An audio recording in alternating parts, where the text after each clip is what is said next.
యోహాను చాలా స్పష్టంగా చెప్పాడు, ఈ లోకమునైనను లోకములో ఉన్న వాటినైనను ప్రేమించకుడి.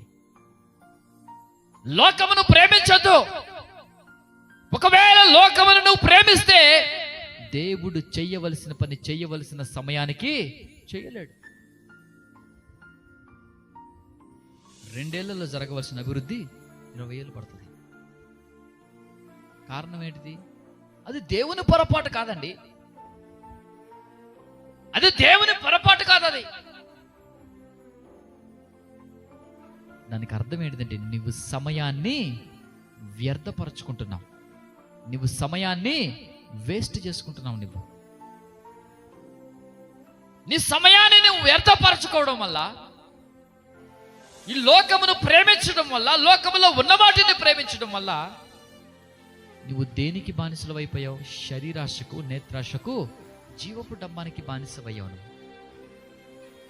ఈరోజు దేవా నేను ఆశీర్వదించబడాలి దేవా అంటే, దేవా నేను దీవించబడాలి దేవా నేను ఉన్నత స్థాయికి వెళ్ళాలి తండ్రి, నా పట్ల ఏ ఉద్దేశం నీకుందో, ఏ వాగ్దానం ఇచ్చావో అది అక్షరాలుగా నెరవేర్చబడాలి అంటే దేవుడు అంటాడు కదా, నేత్రాశ, శరీరాశ, జీవపు డబ్బము నీలో లేకపోతే తండ్రి చిత్తము నీ జీవితంలో ఏమైందో అది జరుగుద్ది. ఒకవేళ తండ్రి చిత్తము నీ జీవితంలో జరగట్లేదు అంటే దానికి కారణం ఏంటిది? యాకోబులాగా లోక సంబంధమైనవి చూస్తున్నాం.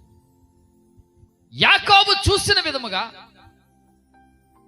7 సంవత్సరాలు రాహేలు కోసం కొలువు చేశాడు, 7 సంవత్సరాలు లేయా కోసం కొలువు చేశాడు, ఇంకొక 7 సంవత్సరాలు అదనంగా పనిచేశాడు. ఎన్ని సంవత్సరాలు అయింది మొత్తం?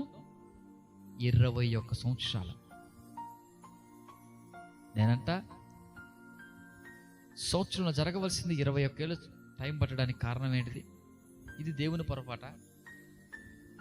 దేవుని చాలా స్పష్టంగా మాట్లాడుతున్నాడు, ఈ లోకమునైనను లోకములో ఉన్న వాటినైనను ప్రేమించుకుని. ప్రేమించడం వల్ల మన జీవితంలో ఏం జరుగుతుంది? ప్రేమించడం వల్ల మన జీవితంలో ఎలాంటి కార్యాలు జరుగుతున్నాయి? దేవుడు చేయవలసిన పని అనుకున్నట్లుగా చేయట్లేదు ప్రియ దేవుని బిడ్డలారా. దేవుడు చేయవలసిన పని అనుకున్న విధముగా చేయలేకపోతున్నాడు. ఈరోజు దేవుడు మనందరితో చాలా స్పష్టంగా మాట్లాడుతున్న మాట ఇది. ఈ లోకమును ప్రేమించినంత కాలము నీవు ఆశీర్వదించబడాలి. తండ్రి ప్రేమ నీలో ఉండదు. నువ్వు దీవించబడాలా? లోకము కంటే ఎక్కువగా నీకు వాగ్దానం ఇచ్చిన దేవుడిని నమ్ము. లోకము కంటే ఎక్కువగా